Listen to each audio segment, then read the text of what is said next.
You're watching How Leap. Let's learn how to switch accounts on the YouTube app. First, open the YouTube app on your phone. Tap your profile picture in the top right corner. A menu will appear showing your current account and a list of other accounts you have added. To switch to a different account, simply tap on that account's name or picture in the list. The app will refresh and you are now using the new account. To add a new account, tap on Add Account. You will be prompted to sign in with a Google account. Enter the email and password for the new account.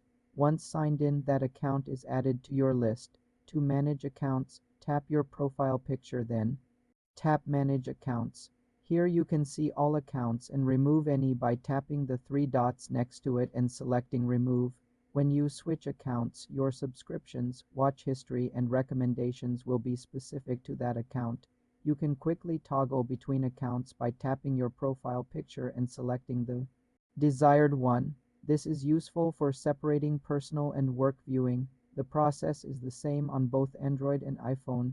For more simple computer tutorials, subscribe to the channel.